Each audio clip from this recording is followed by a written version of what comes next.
Namaskar, good morning, good evening, good afternoon from wherever you are and you're watching this show and the podcast. Welcome, heartiest welcome by Smriti Srivastav from Life Leaders Club.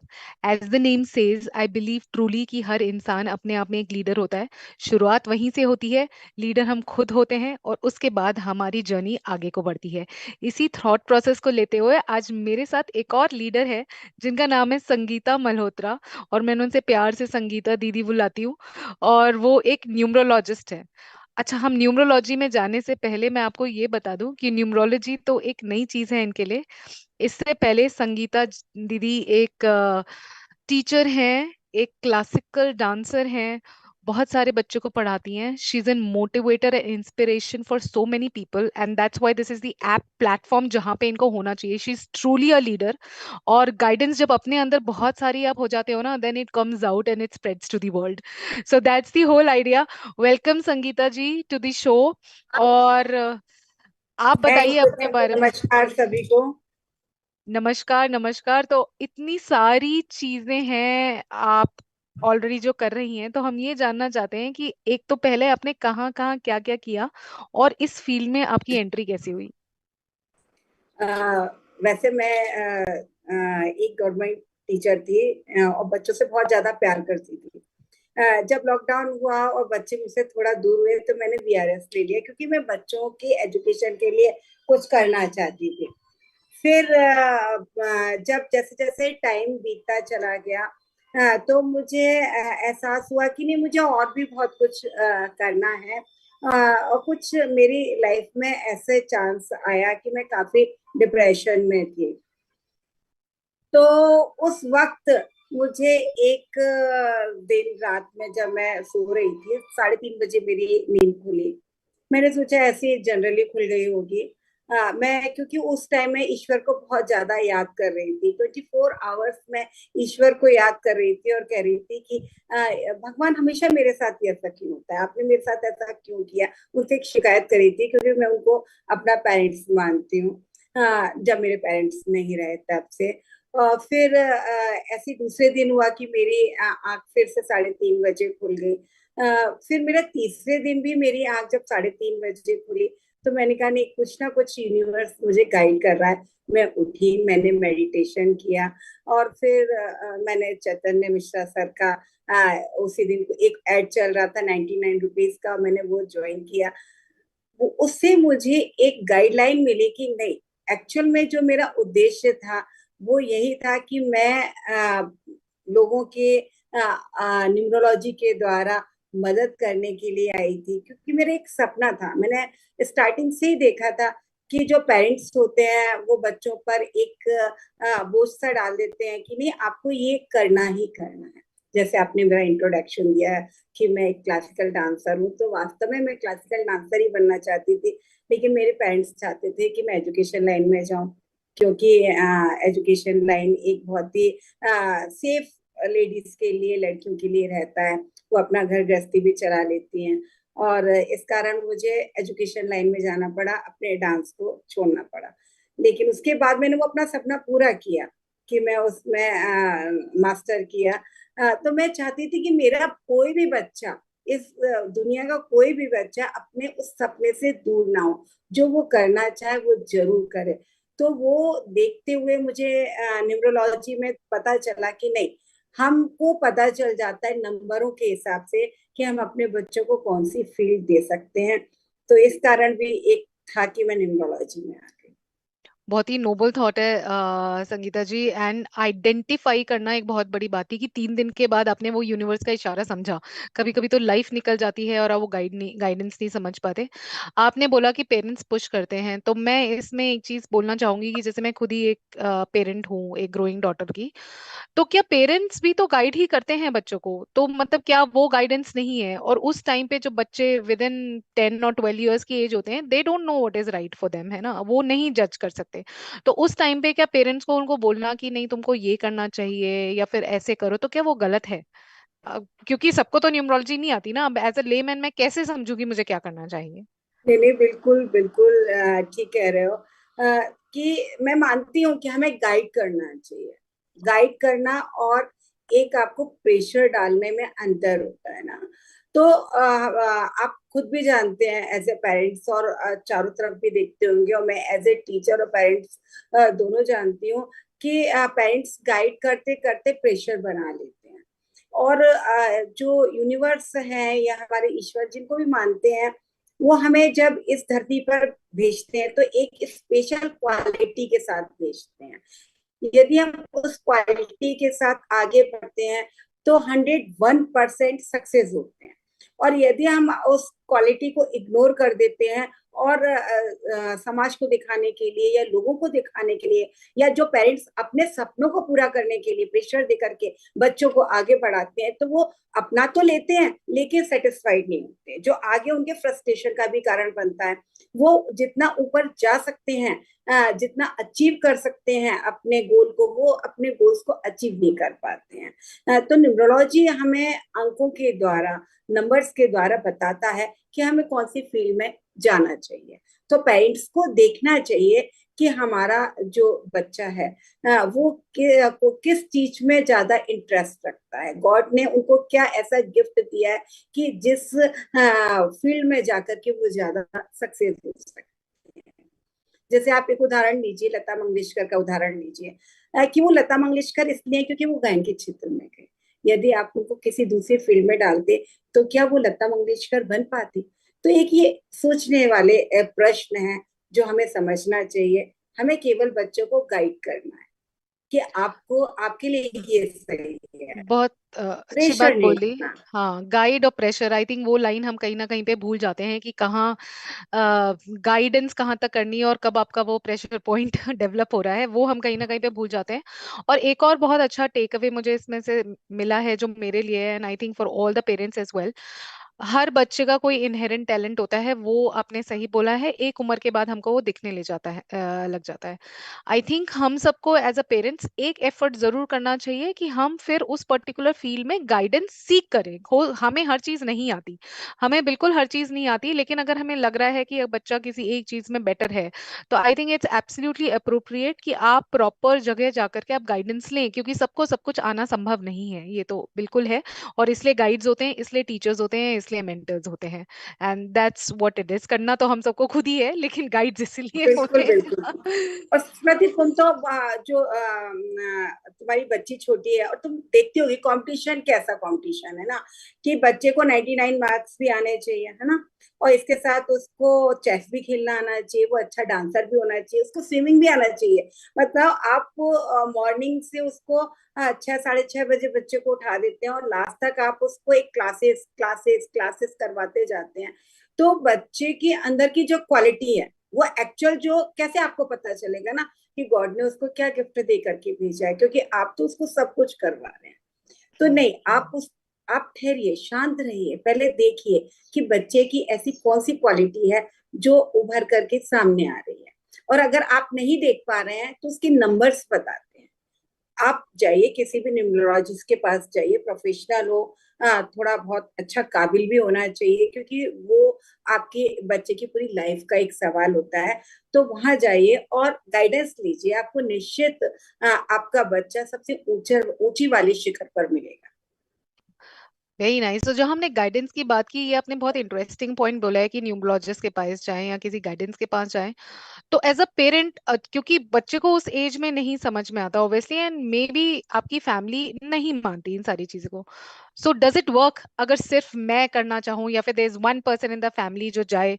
ऐसे काम करता है क्या? क्या numbers मेरे लिए और मेरे रिलेशंस के लिए भी काम करेंगे? बिल्कुल कैसे बिल्कुल। हेल्प करेंगे?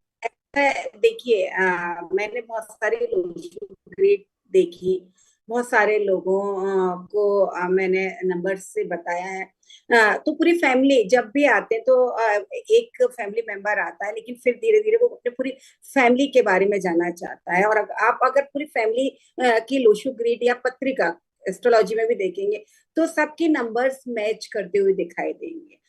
ये ईश्वर का ही करिश्मा है जो आप समझ सकते हैं। क्योंकि जैसे पेरेंट्स होते हैं, है ना, हम कहते हैं जीन्स आते हैं, तो जैसे हमारे पेरेंट्स के क्वालिटीज रहती हैं वो काफी हद तक बच्चों में जाती हैं। अब दूसरा क्वेश्चन था आपका कि क्या एक कोई भी फैमिली मेंबर बिलीव करता है लेकिन बाकी मेंबर्स नहीं कर रहे हैं, जैसे हस्बैंड नहीं कर रहा है, वाइफ कर रही है। तो हम लोग की चूंकि लोशु ग्रिड हम लोग की बहुत मैच कर रही है, तो और हम एक साथ रहते हैं। मैं हमेशा मेरे कई वीडियोस भी देखे होंगे आपने, उसमें मैं बताती हूँ कि हमारी एनर्जी, सब कुछ एनर्जी का खेल है। अगर आप साइंस में जाएंगे तो बिना एनर्जी के कुछ भी नहीं होता है। हमारा एक ऑरा है जो दूसरे को इफेक्ट करता है। हमारे फैमिली मेंबर को इफेक्ट करता है, हमारे फ्रेंड्स को इफेक्ट करता है, जिनके भी हम क्लोज रहते हैं वो सबको हमें इफेक्ट कर रहा होता है। तो जब हम किसी के लिए प्रेयर करते हैं तो वहां तक जाती है ना, इसलिए हम भगवान से प्रार्थना करते हैं। केवल अपने लिए तो नहीं करते, सामाजिक प्राणी है, पारिवारिक प्राणी है। तो जब हम लोगों के लिए प्रेयर करते हैं तो जब उन तक जाती है, तो आप ऐसा कैसे नहीं मान सकते हैं कि जब आप हमारी कोई रेमेडी अपनी फैमिली मेंबर के लिए करते होंगे, विश्वास के साथ करते होंगे, तो वो आपके जो फैमिली मेंबर है उस तक कैसे नहीं जाएगी, वो बिल्कुल जाती है। जैसे मैं बहुत कम पूजा पाठ करती थी, दिया लगाना, थोड़ी सी आरती कर ली, बस इतना था पूरी लाइफ तक, क्योंकि इतना टाइम भी नहीं रहता था। लेकिन धीरे धीरे जैसे ही मैं इस क्षेत्र में आगे, ऑकल्ट के क्षेत्र में आई, तो धीरे धीरे वो मेरा टाइम बढ़ता चला गया। वो आप अपने आप ही ऐसे होते चले जाते हैं। जब आप कभी इस फील्ड में आएंगे तो आपको समझ में आएगा कि आप कितने अध्यात्म से जुड़ने लगते हैं। क्योंकि अगर आप अध्यात्म से नहीं जुड़ते, अगर आप ईश्वर से नहीं जुड़ते, तो आप न्यूमरोलॉजी में या इसकी किसी भी फील्ड में आगे नहीं जा सकते। लोगों को आप उनके बारे में भविष्य नहीं बता सकते या उनकी समस्याओं को दूर नहीं कर सकते।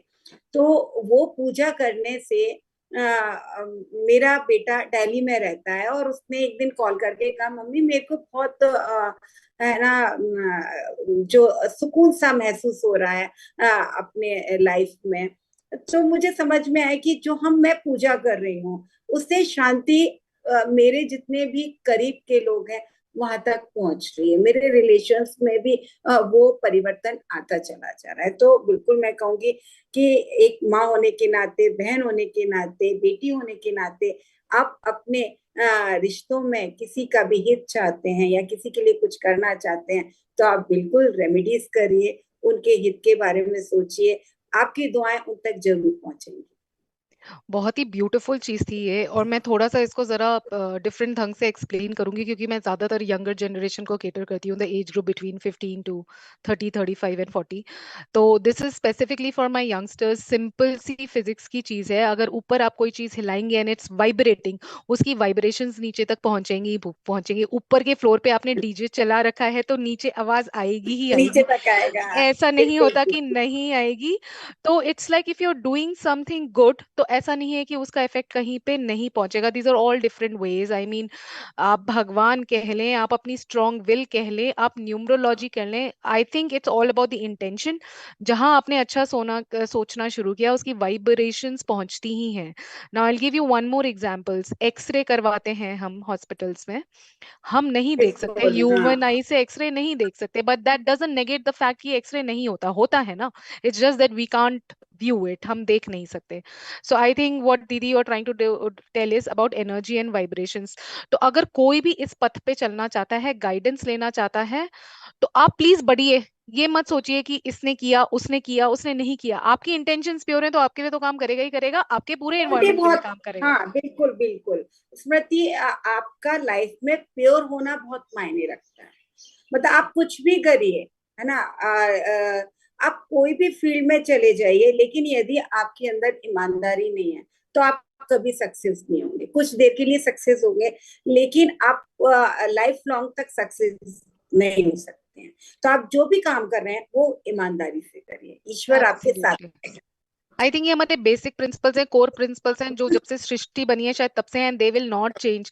लाइक ऐसे ऑलवेज, क्या बोलते हैं, सांच को आंच नहीं, तो ट्रुथ है तो है। उसको सिद्ध करने की कोई जरूरत नहीं है। So it's there. आप कितनी बार भी अगर रॉन्ग रास्ते पे जाएंगे, लाइफ आपको वापस उसी ट्रैक पे लेके आएगी, क्योंकि आपको सही सीखना है। There is no other way. बिल्कुल ब्रिलियंट है। बिल्कुल। आई थिंक, तो आई थिंक न्यूमरोलॉजी की हम यहाँ बात कर रहे हैं दीदी, तो इसको कैसे एक दूसरे के नंबर्स एक दूसरे को अफेक्ट करते हैं, अगर मुझे ये जानना है कि मैं क्या मुझे ये रियली हेल्प करेगा? लेमैन, मुझे कुछ भी नहीं पता न्यूमरोलॉजी के बारे में। आई वांट टू नो कि मतलब मेरा हस्बैंड और मेरी डॉटर या मेरे रिलेटिव्स कैसे हैं, उनके नंबर्स मुझे कैसे इम्पैक्ट कर रहे हैं, मैं कैसे समझूं इस चीज को?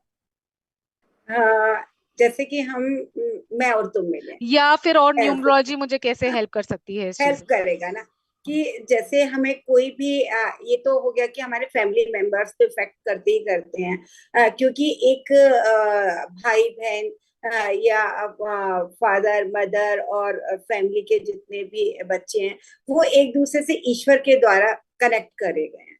लेकिन ये कनेक्शन तो है ही आपका।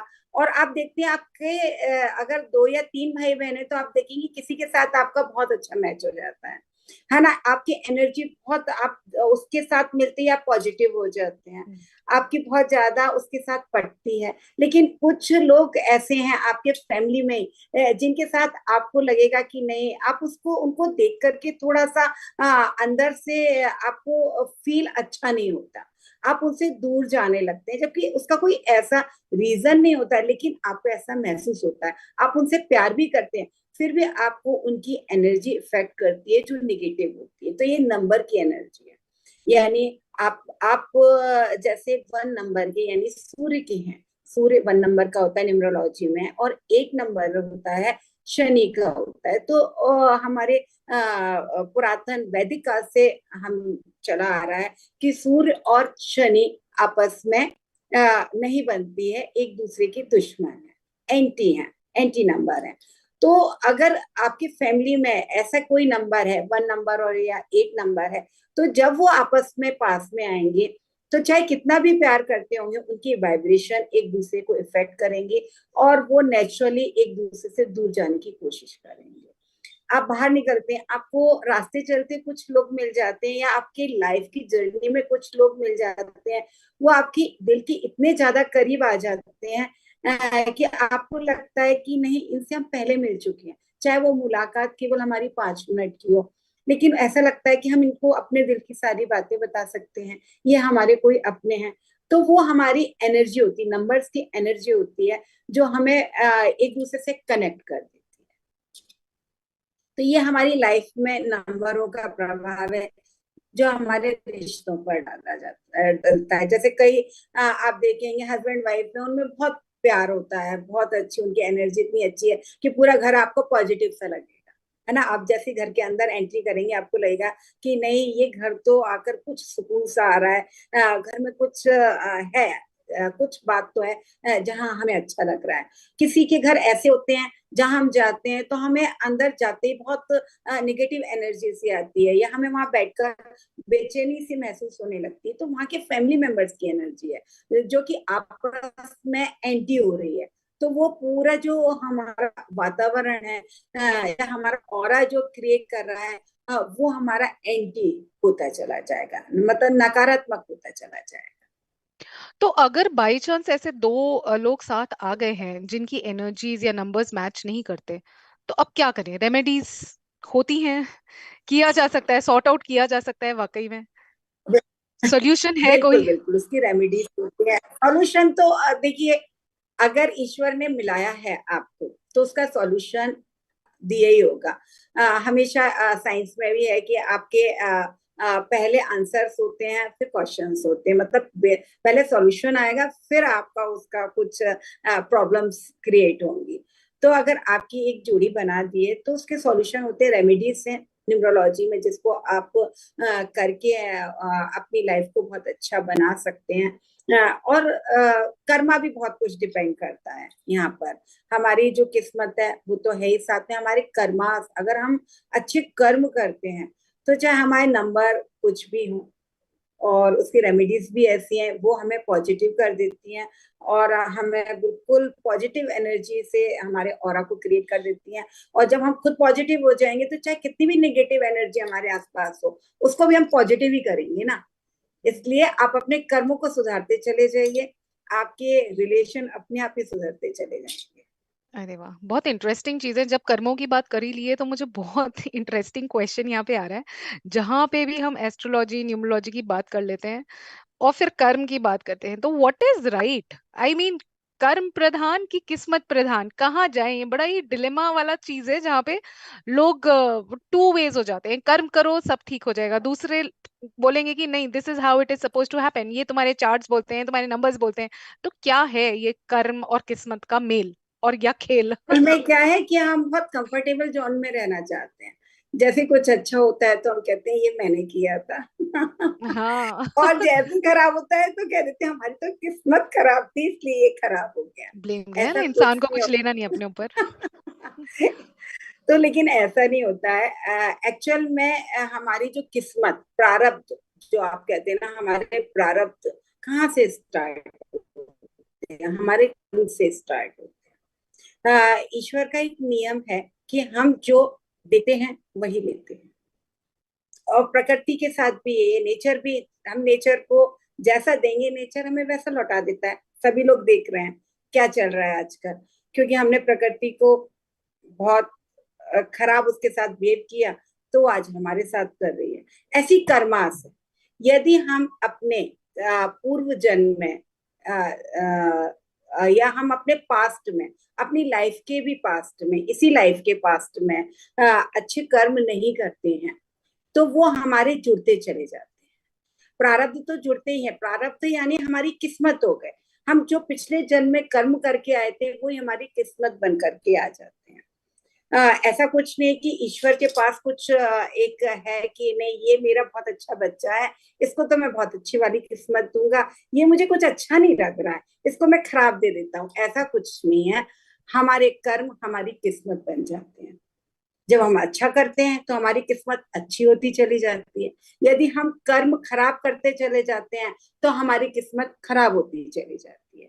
यदि आपके साथ कुछ इस जन्म में खराब हो रहा है या गलत हो रहा है तो आप समझिए कि कहीं ना कहीं हमारे कर्म में पिछले गलती हुई होंगी जिसे हम आज कर रहे हैं, आज भुगत रहे हैं। तो कम से कम हम अपने इस बार के तो कर्म अच्छे कर लें ताकि अगले वाले जन्म जन्म में हमें अच्छी किस्मत मिले और हम अच्छी तरह रह सकें। लेकिन जनरली व्यक्ति ऐसा नहीं सोचता है। और अगर न्यूमरोलॉजी के हिसाब से चलें तो कुछ नंबर्स के साथ व्यक्ति इस दुनिया में आता है जो कार्मिक नंबर कहलाते हैं। जैसे 13 नंबर है, 14 नंबर है, 16 नंबर है, 17 नंबर है, ये सारे कार्मिक नंबर होते हैं। जो ईश्वर हम गलतियां करते हैं, हमारे कार्मिक जो पहले के कर्म रहते हैं वो खराब होते हैं, जिसके कारण इस जन्म में आते हैं और फिर से हम इस सिचुएशन में आते हैं। उसमें कहा गया है फिर हम उस सिचुएशन को किस तरीके से हैंडल करते हैं जिसके कारण हम आगे वाली लाइफ को अच्छा कर सकते हैं। और इसीलिए न्यूमरोलॉजी को बनाया गया है और सिखाया गया है और बताया जा रहा है ताकि आपके पास अगर कुछ ऐसे नंबर्स आए आ गए हैं आपकी किस्मत से, तो अब आपके पास फिर से वैसे की वैसे ही सिचुएशन आने वाली है जिन्हें आपको हैंडल करना है। और आप उन सिचुएशन को अच्छी तरह हैंडल करें, अपने कर्मों को सुधारें ताकि आपके आगे आने वाले कर्म अच्छे हो सके। बहुत इंटरेस्टिंग। आई थिंक मुझे जितना हिंदुज्म के बारे में समझ में आता है, इतने वास्ट टॉपिक्स हैं हमारे पास पढ़ने के लिए। आई थिंक जितना इसमें जाते जाओ उतना कम पड़ता है, and this is complete study in itself. तो यहाँ पे एक और क्वेश्चन मेरे दिमाग में आता है कि एस्ट्रोलॉजी और न्यूमरोलॉजी में क्या डिफरेंस है? मतलब न्यूमरोलॉजी से एस्ट्रोलॉजी है कि एस्ट्रोलॉजी से न्यूमरोलॉजी है? और फैक्ट मतलब क्या माने हम, क्योंकि जब हिंदू के हिसाब से अगर जब बर्थ बनता है तो हमारी कुंडली बनती है, which is a birth chart जिसको बोलते हैं। तो नंबर्स का प्ले कैसे आया बीच में? क्या डिफरेंस है दोनों के बीच में? देखिए ये जो एस्ट्रोलॉजी है वो हमारी वैदिक ज्योतिषी है ना। और वैदिकी हमारा अंक शास्त्र है। एक्चुअल में सब हमारा भारत से ही उत्पन्न हुआ है, हमारे वेदों से उत्पन्न हुआ। तो ये हम ये नहीं कह सकते, चाहे आप टैरो ले लो, कोई भी आप इसकी किसी भी प्रकार की हम जो भविष्यवाणी की शाखा की ब्रांच लेते हैं तो वो सारी की सारी अलग अलग है, लेकिन एक ही चीज है जो एक रास्ता दिखाने का काम करती है हमको कि हमारे भविष्य में क्या होने वाला है, उसको हम किस तरीके से अच्छा कर सकते हैं। ये कोई जादू की छड़ी नहीं है, चाहे वो आपका न्यूमरोलॉजी हो, टैरो हो, या आपका एस्ट्रोलॉजी हो, ये कोई भी जादू की छड़ी नहीं है जो आपको बिल्कुल ऐसे घुमाया जाएगा और आपका जो रास्ता है बहुत स्मूथ हो जाएगा, फूल बिछ जाएंगे और आप चले जाएंगे। नहीं, आपकी लाइफ में जो घटना लिखी है वो जरूर होगी, आप उससे कभी नहीं बच सकते। बस जो गड्ढा आपका बहुत बड़ा आने वाला था वो एक छोटा हो जाएगा, और आपको पता है कि वो आने वाला है, तो आप पहले से उसके लिए तैयार हैं और उसको आप क्लियर कर लेंगे। और एस्ट्रोलॉजी ही मेन शाखा है। मुझे ऐसा मतलब मैं किसी कंट्रोवर्सी में नहीं पढ़ना चाहती हूँ, लेकिन मैं एस्ट्रोलॉजी भी कर रही हूँ, तो मैं बताना चाहूंगी कि मैंने जितना एस्ट्रोलॉजी को समझा है कि हमारी जो वैदिक एस्ट्रोलॉजी है वही इन सब की एक स्रोत होता है। कहीं से एक चीज उत्पन्न होती है तो वो स्रोत है, और एस्ट्रोलॉजी की ये शाखाएं बनती गई, और ये सारी शाखाएं अलग अलग रूप में सामने आई, जिनका एक ही मकसद है, रास्ता दिखाना, ताकि मनुष्य अपने बारे में बहुत अच्छी तरह जान सके और फिर उसके हिसाब से अपने लाइफ को स्मूथली जी सके। Very nice. I think like अगर आप एक ऑर्थोपेडिक सर्जन हो तो आप हड्डियों के डॉक्टर, लेकिन सारे डॉक्टर्स अलग होते हैं। कोई रीढ़ की हड्डी का हाँ, होता है, कोई पैर की हड्डी का कोई होता है, कोई हाथ की हड्डी का होता है। दे डिफरेंट फील्ड, लेकिन सबका इंटेंशन ये है कि आपकी बॉडी को इंटैक्ट रखना और चलाते रहना। यदि बहुत ज्यादा इंटरेस्टिंग है दीदी ये टॉपिक। एंड पर्सन जब हम ये बात कर रहे हैं तो मैं अपना थोड़ा सा पर्सनल एक्सपीरियंस भी शेयर कर दूं कि वैसे तो बिल्कुल। I am an IT professional, और मेरे को 18-19 साल का ऑलमोस्ट कॉर्पोरेट एक्सपीरियंस है, और I am still working in the IT field. लेकिन एक मेरा इनहेरेंट था कि हमेशा से पढ़ाने का थोड़ा इंटरेस्ट था, and I was a little outward from school itself. अभी इतने टाइम से बैठे बैठे मुझे कुछ तो हो रहा था कि I am not made for this, और I need to do something different. हालांकि nothing against my industry, I just love it. मुझे जितना ग्लोबल एक्सपोजर यहाँ से मिला है शायद कहीं और से नहीं मिलता। तो आई इसने मेरे बहुत कंट्रीब्यूट किया है मेरे को ग्लोबली कनेक्ट करने में लोगों से। But somewhere I felt that I have to do something different, है ना। तो दैट्स वेयर, जब आई थिंक जो आपने बिल्कुल सही बोला, जब आप क्यों क्यों क्यों करते हो, आपके लिए 3 दिन था, मुझे तो बहुत साल लगे क्यों क्यों करते करते। एंड सडनली इट हैपेंड, जैसे बोला ना कि जब आपका क्यों इतना स्ट्रांग हो जाता है तो देर आर वेज कि आपको यूनिवर्स गाइड करता है। गाइड एंड करता है। सडनली संगीता दीदी का एक बार इंस्टा पे वो कोई वीडियो आया on numerology, and thought oh my God, ये इन्होंने कब से शुरू किया। And that's when I contacted her. और ये सिर्फ आई थिंक इस फेब्रवरी या मार्च की बात है। I hmm. Mean it's only been like 6-7, 5-6 महीने हुए होंगे। पाँच एंड आई एम महीने उतने ही हुए हैं, and I started seeing the difference, as in I've started teaching actually, and that gives and I'm not even going in the monetary terms, मैं उस terms में बात ही नहीं करी, but I'm talking about the satisfaction that it gives to your soul जब आप वो करने लगते हो जो आप करना चाहते हो। So that's where guidance help। लेकिन इसके साथ एक बहुत बड़ा फैक्टर है कि जो भी आप गाइडेंस दे रहे हो ना, वो माता पिता की गाइडेंस हो, न्यूमरोलॉजिस्ट की गाइडेंस हो, किसी की भी गाइडेंस हो, अगर आप ट्रस्ट फैक्टर नहीं डेवलप कर सकते तो बिल्कुल। मुझे नहीं लगता कि कुछ भी काम करेगा जा करके। सो नहीं वो तो एक, जैसे हम बोलते हैं, सरेंडर कर दो। मतलब स्मृति, इसलिए आज स्मृति यहाँ पर पहुंची कि उसने एक तो ट्रस्ट किया और जितनी रेमेडीज बताएं उसको इतना अच्छी तरह फॉलो किया, कि मतलब वो टाइम डेट हर चीज का उसने ध्यान रखा, इसलिए वो सक्सेस है।